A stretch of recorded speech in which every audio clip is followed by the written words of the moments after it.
रायगड महाराष्ट्रासह देश विदेशातील ताज्या बातम्या पाहण्यासाठी मॅक्स इंडिया लाईव्ह चॅनलला सबस्क्राईब करा आणि बेल आयकॉन दाबायला विसरू नका।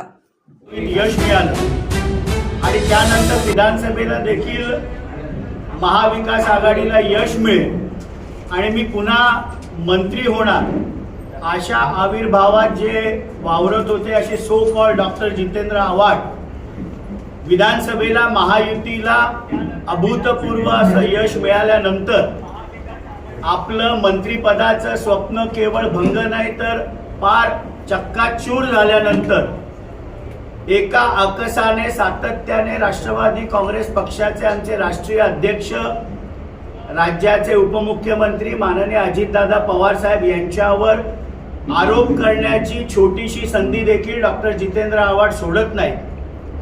माननीय अजितदादा पवार साहेब हे महाराष्ट्राचं नेतृत्व आहे आणि एका विधानसभेपुरते मर्यादित म्हणजे ह्या निवडणुकीला जरी त्यांना यश मिळालं तरी आपली विधानसभा कळवा मुंब्रा सोडून कुठल्याही विधानसभेमध्ये राष्ट्रवादी काँग्रेस पार्टी शरदचंद्र पवार गटाचे स्टार प्रचारक होते तरी जे जाऊ शकले नाही।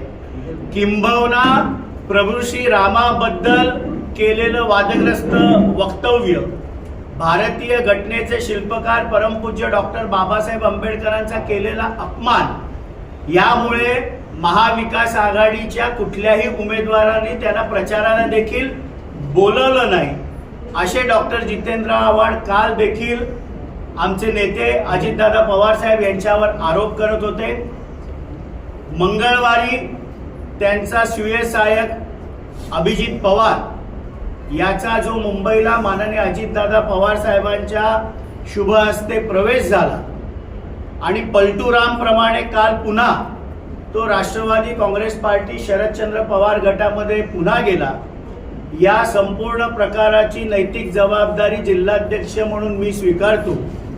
यामध्ये आम्ही म्हणजे मी आणि नजीब मुल्ला यांनी माननीय अजितदादा पवार साहेबांची वेळ घेतली होती। त्यांना माहीत देखील नव्हतं कोणाचा प्रवेश आहे, पण तो प्रवेश झाल्यानंतर पुन्हा पलटूराम हा पुन्हा माननीय doctor so called Jitendra Awhad माझं दैवत आहे, मी कधी त्यांना सोडणार नाही अशा प्रकारची त्यांनी वक्तव्य केली। गेले 15-20 दिवस माझा तरुण सहकारी वीरू वाघमारे याच्या तो संपर्कात होता। शेवटच्या 3 दिवसामध्ये अगदी शनिवार रविवार सोमवारी काय घडलं हे सविस्तररित्या वीरू वाघमारे आपल्याशी संवाद साधून सांगेल। मी वीरू वाघमारे याला विनंती करतो की गेले आजच्या या पत्रकार परिषदेमध्ये सर्व पत्रकारांचे मनापासून स्वागत करतो। या पत्रकार परिषदेसाठी उपस्थित माझे सहकारी प्रदेशचे सरचिटणीस अल्पसंख्याक विभागाचे निरीक्षक श्री नजीबजी मुल्ला, माझा तसं आम्ही दोघले नाही। आव्हाड साहेब त्याला कंटिन्यू जेव्हा फोन करत होते ना की आव्हाड साहेबांनी त्याला फोन केला, तो स्पीकरवर टाकून ते सर्व मजा करत होते की आव्हाड साहेबांचा फोन आला। आव्हाड साहेब त्याला बोले तू कुठे, तर मी इकडे असा साहेब येतोय। त्यांनी आव्हाड साहेबांनी त्याला सांगितलं की तू आत्ताच्या आत्ता फेसबुकवर ते पोस्ट टाकायची की मी शरदचंद्र पवार साहेबांना सोडून कुठेही जाणार नाही। त्यांनी सांगितलं हो साहेब टाकतो, हो साहेब आता टाकतो। त्याच्यानंतर 2 मिनिटांनी 3 मिनिटांनी आव्हाड साहेबांनी दुसऱ्यांदा फोन केला, अरे तू फेसबुकवर पोस्ट टाकले नाही। अरे साहेब टाकतो, तो कोणतरी माझा फेसबुक हँडल करतोय तो नाहीये, मी टाकतो। त्याच्यानंतर आव्हाड साहेबांनी तिसऱ्यांदा फोन केला की काय झालं, फेसबुकवर पोस्ट का नाही टाकली। तेव्हा त्याने त्या कुठल्या तरी त्या माणसाला सांगितलं, त्याचा फेसबुक हँडल करणाऱ्याला, त्याने फेसबुकवर पोस्ट टाकली। तुम्ही ती पोस्ट चेक करू शकता।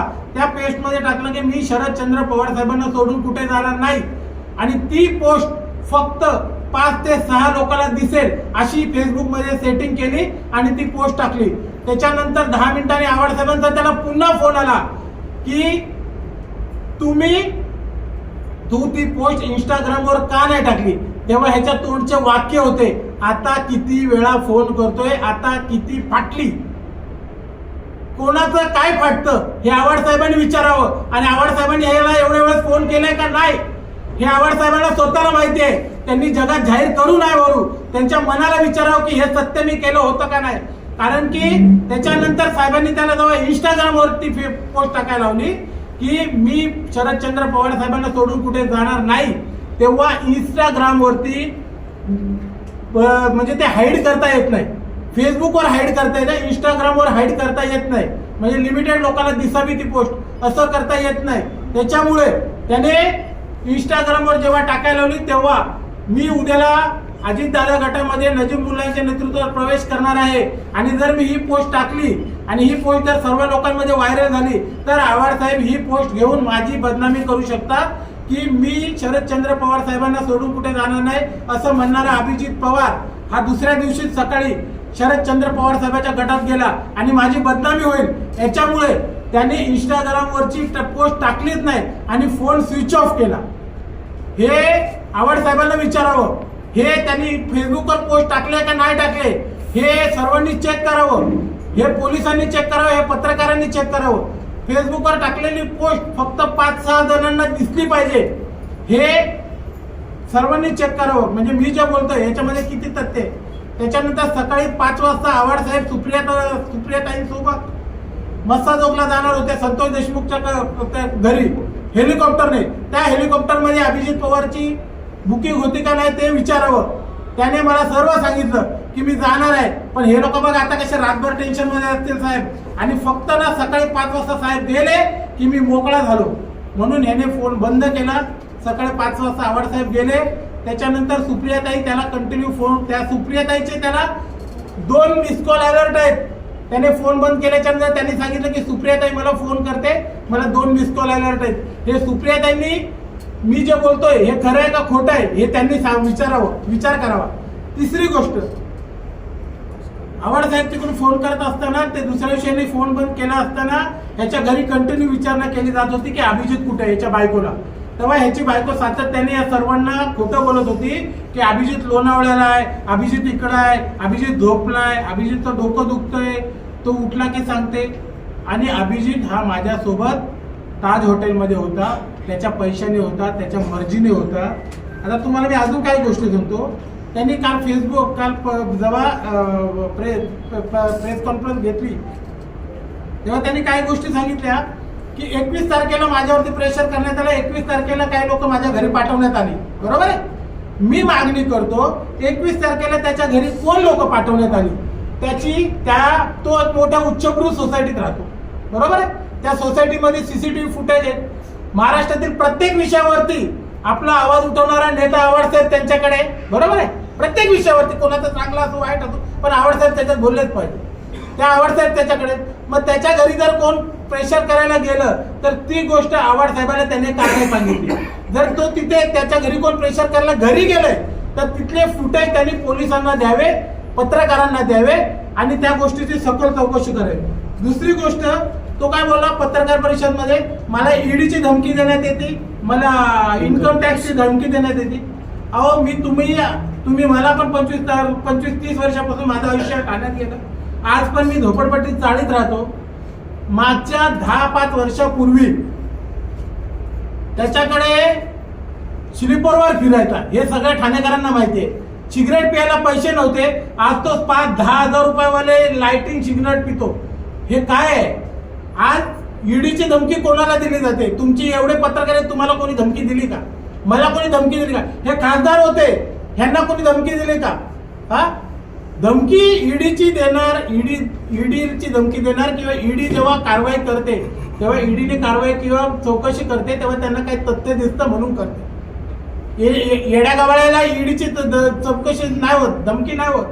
आज तुम्ही त्याचे कपडे 1.5-2 लाखाच्या पॅन्टी घालतो, हे कुठून येतात? याची चौकशी हे समजण्या न समजण्यात कोण येडा आहे का? त्याची चौकशी काय झाली पाहिजे, त्याची पण चौकशी झाली पाहिजे. तिसरी गोष्ट सांगतो, त्यांनी त्याच्यामध्ये सांगितली काही लोकांचे स्टेटमेंट नोंद झाले. बरोबर आहे. त्या स्टेटमेंट जे नोंद झाले ते कोणाचे स्टेटमेंट नोंद झाले, काय झाले ते सर्व डिक्लेअर करावं. आणि त्याने आमच्या नेत्यांना नजीब मुल्ला साहेबांना ब्लॅकमेलर म्हणालं किंवा मला बोललं उचलून नेलं, याची त्यांनी पोलिसात तक्रार करावी. आणि त्याने काय, आम्ही स्वतः मागतो की त्यांनी SITची चौकशी पोलिसांनी या प्रकरणात लावावी. आणि त्या ज्या मी गोष्टी बोललो आम्ही उचलून नेलं का तो आला, या सर्व प्रकरणात माझी आणि नजीब मुल्ला साहेबांची जी बदनामी केली या प्रकरणात जे परांजपे साहेब असतील, आमचे आदरणीय उपमुख्यमंत्री साहेब असतील, यांना विनंत्या करतो. अहो त्यांनी ते आरोप लावले, पोलिसांना पत्र द्यावं. आम्ही मागणी करतो SIT नेमायची आणि शमीम खानचे कॉल कुठून येतो, काय बोलतो, पूर्ण कॉल रेकॉर्ड शमीम खानने सबमिट करावं. सर शमीम आम्ही खान कुठे मागे हटलोय आणि घाबरलोय? द्या ना इन्क्वायरी. खोटे आरोप करायचे, लोकांना बदनाम करायचं, बस झालं. दाऊद इब्राहिम आणि नजीब मुल्ला यांची एक कॉल रेकॉर्डिंग होती, ती दुबईवरनं जरा call येत आहेत, दुबईवरनं. त्याच्यामध्ये मध्यस्थी करून ती केस माघार घेतली होती, असं देखील तुमच्यावर आरोप केलेले आहेत. कोणाची? दाऊद इब्राहिम आणि नजीब मुल्ला यांची एक कॉल रेकॉर्डिंग आमदार, होती. माजी मंत्री एका नगरसेवकाच्या मागे एवढे खोटे आरोप करते. आय एम थँकफुल टू हिम. मला मोठा केला त्यांनी. आणि या जगात तो देशद्रोही आहे. तो दाऊद इब्राहिम देशद्रोही आहे. मुसलमान कधी त्याला साथ देऊ शकत नाही. खरा आणि कोकणी आहे. जितेंद्र आव्हाडजी मियाँ भी है और कोकणी भी है. तो जरा आरोप सोच समज के लगाव. आणि त्यांनी जे पोलीस आहे ना, त्यांनी पोलिसांचं नाव द्यावं, ॲफिडेव्हिट करावं आणि सिद्ध करावं माझी रेकॉर्डिंग होती.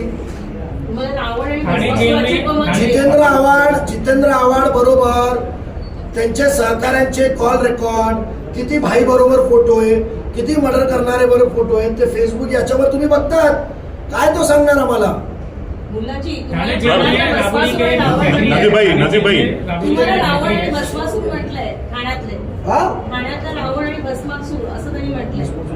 रावण आणि भस्मासूर ना स्वतःची उपमा स्वतःला त्यांनी दिली.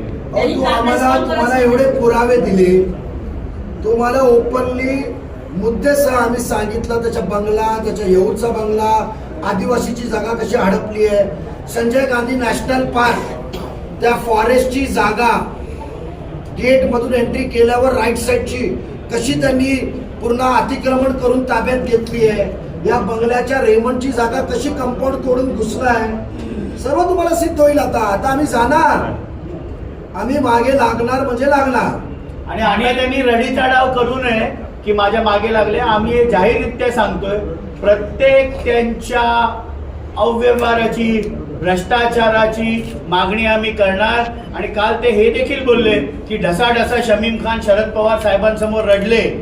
एका भाषणामध्ये शमीम खानाने 500 कोटी रुपये मुंबऱ्यात येऊन कमवले, अशा प्रकारचं स्वतः वक्तव्य जितेंद्र आव्हाड यांनी दिलेलं आहे. आणि मित्तल रोडला जे महापालिकेचे रिझर्वेशन नाईस वर्ल्ड या कंपनीने ढापले, महापालिकेचं नुकसान केलं, त्याच्या विरुद्ध देखील माननीय मुख्यमंत्री देवेंद्रजी फडणवीस साहेब यांच्याकडे आम्ही लेखी तक्रार करणार. कळव्याचं कार्यालय शासकीय जागेवर कसं आहे याची चौकशी करणार. आमदार निधीतील अनेक कामं प्रशासकीय मंजुरी नसताना कशी केली, या प्रत्येक गोष्टीच्या चौकशीसाठी आम्ही लेखी तक्रार करणार. उगाचच रडीचा डाव करू नका की माझ्या मागे लागले, मला त्रास द्यायला लागले. त्यांच्या प्रत्येक भ्रष्टाचाराच्या मागे आता हात धुवून आम्ही लागणार. आम्ही खूप संयम बाळगला, पण सातत्याने राष्ट्रवादीचे आमचे सरचिटणीस नजीब मुल्ला यांना कोर्टाने देखील कुठल्याही प्रकारे त्यांचा सहभाग नाही, ही क्लीन चिट दिल्यानंतर वारंवार समाजामध्ये त्यांना बदनाम करण्याचं काम जे show call doctor Jitendra Awhad करत होते, त्यांच्या ईट का जवाब पत्थर से मिलेगा हे त्यांनी आता लक्षात ठेवा. शमीम खानचा उल्लेख तुम्ही केला. आमच्याकडे महापालिका आयुक्ताला आपण 2013 साली 12 किंवा 12च्या आधी तुम्ही कुठल्या पद्धतीने तुम्ही शमीम खानला ग्लोबल पार्कमध्ये तुम्ही अडकून गुन्हा दाखल करण्यासाठी वारंवार दबाव टाकत होते. आणि तो तुमची पत्राची तारीख आणि त्याच्यानंतर शमीम खानने राष्ट्रवादी काँग्रेस पक्षात केलेला प्रवेश ते जरूर काढणार.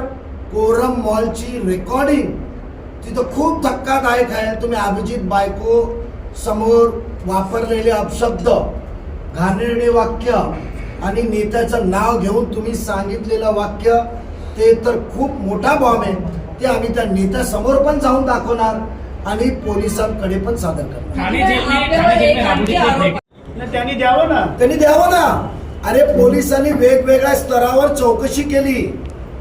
मी तुम्हाला आता काय सांगितलं, SIT STF नी एकच प्रेस कॉन्फरन्स घेतली, नाव टाकून घेतलं माझा, आणि तो 7 वर्ष मला शिक्षा व्हावी म्हणून पुन्हा सुयंत्र केली. तुमचा जो आरोपी सुप्रीम कोर्टच्या बेलमध्ये अजून वॉन्टेड आहे, तो त्यांच्या घरात राहतो, मंदिराचे पैसे खाल्लेत, त्याच्या ऑफिसची CCTV रेकॉर्ड मी काढून ठेवलेत, कारण त्यांनी भाड्यावर जिथे ऑफिस घेतली त्या गोडाऊनवाल्याच्या आजूबाजूचे CCTV फुटेज आधीच काढून ठेवले. नितीन ठाकरे तिथे काय असायचे, मला त्या अधिकाऱ्यांच्या बाबतीत बोलायचं नाहीये. तर म्हणून ते नाव टाकलं, व्यवस्थित चौकशी झाली, मुख्य आरोपी सापडलाय. मुख्य आरोपी सापडल्यानंतर तुम्ही हायकोर्टात गेले, हायकोर्टाने तुमच्या वकिलाला दंड लावला ना, खूप कमी वेळा दंड लावतात, आणि कोर्टाने त्या वकिलाला सांगितलं I feel to seize your सनद, त्याची सनद कॅन्सल करायला निघाले होते आणि सिनियर काउन्सिल येते, तर दंड लावला ना. ऑर्डर तुम्हाला 10 सप्टेंबर 2024 वाचून दाखवू का मी इंग्लिशमध्ये. I am a reputed person. विनाकारणाने खोटे आरोप माझ्यावर करू नये. ते लहान बालिश सारखं आहे ना, एक हट्टा, त्यांनीच हे षडयंत्र पूर्ण डे 1 पासून रचला होता, आणि तोच एक कारण होतं जितेंद्र आव्हाडला सोडायचं. नजीब मुल्ला आणि बली नजीब मुल्ला झाला. नजीब मुल्ला तुमचं नाव घेऊन सत्य सांगणार नाही, तो रिटायर्ड ACP पण येणार आहे तुमच्या समोर. आम्ही त्यांना पण विनंती करणार आहे का त्या दिवशी जितेंद्र आव्हाड घाबरून जे आले होते आणि विनंती करत होते, ते नजीब मुल्ला चुकून त्यांचं नाव घेऊन सत्य सांगणार नाही, ते पण आम्ही सर्व SIT ला देणार. परमारनी किती वाजता तुम्ही रात्री विचारायला दम दिलं, कसे घेतले, बली नजीब मुल्ला झाला फक्त तुम्हाला वाचवण्यासाठी. रात्री 3 वाजता कोण फाशी घ्यायला निघाला, जो फाशी घ्यायला निघाला होता त्याची बायकोने कोणाला फोन केलं, काय तुम्ही त्या माणसाला, नेत्याला ब्लॅकमेल केलं, कसं तुम्ही मानसिक त्रास दिलं, ते पण आम्ही काढणार पोलिसांसमोर.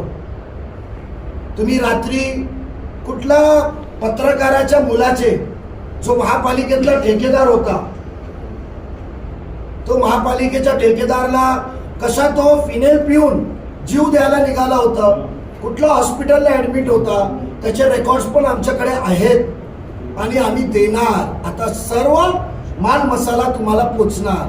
मग तुम्ही किती पैसे दिले, कोण पैसे घेऊन गेला, तुम्ही रस्त्यावर त्या बापाचे कसे पाय पकडले, माफी मागितली, तुमच्या PAने कशी टक्केवारी घेऊन त्याचे पैसे खाल्ले होते, ती रेकॉर्डिंग पण तुम्हाला माहिती नाही. ज्या माणसाला जबाबदारी दिली होती ते पण काढणार.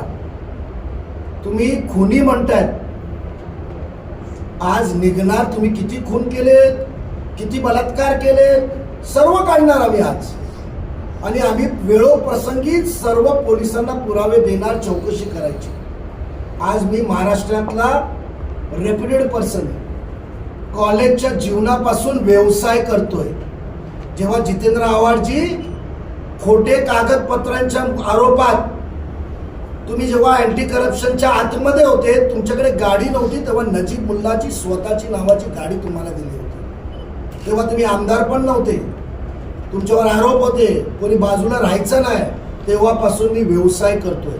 मी प्रतिष्ठित या महाराष्ट्रातल्या नागरिकांनी वारंवार जे खुनी म्हणतायत आणि जे चिल्लर जे तुमच्या अवतीभोवती फिरतायत, त्यांच्या कुटुंबाचा तुम्ही इतिहास काढा. किती त्यांच्या नावावर घरफोड्या आहेत, किती चोरी केली आहे, कोण किती इन्काउंटरमध्ये मेला आहे, ते आम्ही सर्व बाहेर काढणार. आणि मी आज सांगतो की हे माझ्याकडे कोर्टाची ऑर्डर आहे. आज जे वारंवार खूनचा आरोप जे करतायत, आज जे खूनचा आरोप तुम्ही करतायत, त्या खुनाच्या आरोपमध्ये मी सर्वप्रथम त्या बाबतीत माननीय उच्च न्यायालयाचे विशेषतः न्यायाधीश रेवती मोहिते ढेरे पाटील मॅडम आणि पृथ्वीराज चव्हाण साहेबांचा आभारी आहे का न्यायाला साथ दिली. आज 10 सप्टेंबर 2024 ला मोठा वकील नजीब मुल्ला का सोडून गेला, का सहकारी पुढे जातोय, मला त्रास होईल म्हणून खोट्या खूनमध्ये अडकवण्यासाठी तुम्ही हायकोर्टात पण गेले होते. हायकोर्टाला खोटा सांगितलं म्हणून 10 सप्टेंबर 2024ला बेंचची ऑर्डर आहे, 2 जज बेंच हायकोर्टाची ऑर्डर आहे. त्याच्यात वकिलावर, आणि वकील पण छोटा नाही, त्याच्यात म्हटलंय for petitioner advocate Ashok Sarogi, त्यानं 25,000चा दंड लावला की नजीब मुल्लाला अरेस्ट करा. नजीब मुल्लावर कारवाई झाली नाही, या पलीकडे आजपासून परत उल्लेख केला मी त्यांच्यावर मानहानीचा दावा दाखल करणारच आहे. तुमच्यासारखे अनैतिक कमवलेले पैसे नाहीये, पूर्ण रेकॉर्ड माझ्याकडे, कधी कोणाला दम दिलं, पैसे तुम्ही काढले, कुठे घेतले तुम्ही, हलाल कमाई आहे. आणि त्याच्यात त्यांना दंड देण्यात आलेला आहे. आणि जे खुनाचा आरोप प्रत्यारोपित करतात त्यांच्यावर पण आम्ही आज कायदेशीर कारवाई करणार. तुमचा बंगला कुठून आला, बंगल्यात काय चुका आहेत, ULC मध्ये काय प्रॉब्लेम आहेत, सरकार जमा एका मिनिटात कसं होईल, मालकाला अजून तुम्ही पैसे दिले नाहीये, तो ईडी मध्ये चौकशी असलेला कीर्ती केडिया कोण, ज्याच्या नावावर बंगला होता, काय संबंध तुमचा, ही पण चौकशी होणार. तुम्हाला फेसबुक लाईव्ह करायची आवड आहे ना, गोरगरिबांच्या घरांची, बिल्डिंगची, तुमच्या बंगल्याचा फेसबुक लाईव्ह होणार, एवढं आणि याच्याने त्याच्यात अनधिकृत बांधकाम बाहेर निघणार. तुम्ही आमदार म्हणून निवडून आले म्हणून लोकांना पाहिजे, तुम्ही म्हणतात पोरींची हाय लागेल, मला अल्लाह गाव आहे. फक्त मोठे मिशा ठेवून मोठा जिगर येत नाही. बड़ी मुच्ची से बड़ा जिगर आता नहीं है, बड़ा जिगर सच्चे दिल से होता है. आज सुखात झोपतो तुम्ही जे खोटे आरोप करताय आणि खून मध्ये तुम्ही जे अडकवण्याचा प्रयत्न होता. आज STFनी 100 पेक्षा जास्त महाराष्ट्रात लोकांना हँड ओव्हर केले. UP STFनी स्थापनेपासून, मायावती राज्यात स्थापना झाली होती त्याच्यानंतर एक पण प्रेस कॉन्फरन्स केली. अक्षरशः जे हत्याकांडचे आरोपी जेव्हा पकडण्यात आले होते तेव्हा पण UP मध्ये प्रेस कॉन्फरन्स झाली नाही. पण एक किरकोळ मारणारा एक आरोपी, एक आमच्या राबडीतला ग्रस्ताला मारलेल्या आरोपीला पकडल्यानंतर प्रेस कॉन्फरन्स तिथे घ्यायची. कोण नार्वेकरनी जाऊन 30 लाख रुपये कुठल्या इन्स्पेक्टरला दिले, हे तुमच्याच सहकार्याने तोंड उघडलंय. तुम्ही 4 दिवसापूर्वी अभिजित पवार येण्याच्या आधी रोहन बिल्डर चीटिंग मध्ये आतमध्ये होता, त्यांनी पेडर रोडच्या 4 मजली इमारतीमध्ये 2,500 फुटाचा फ्लॅट तुम्हाला एका व्यवहारात दिलेला जेव्हा तुम्ही मंत्री होते, आणि ते रिडेव्हलपमेंट मध्ये बिल्डिंग जाणार आहे, त्याला 5,000 फूट भेटणार आहे. अभिजित पवारचा पक्ष प्रवेशच्या 3-4 दिवसापूर्वी अभिजित पवार तुमच्या सोबत ते फ्लॅट बघायला पण गेला होता. हे पण तुमच्या स्वतःच्या श्री साहेब अभिजित पवारनीच आम्हाला सांगितलं. तुम्ही एका RTI ऍक्टिव्हिस्टच्या PA तुमच्याच माणसांनी कसं पाठवलं ते पण आम्ही पुढे काढणार आहोत. माझं एवढंच आव्हान आहे की जितेंद्र आव्हाडजी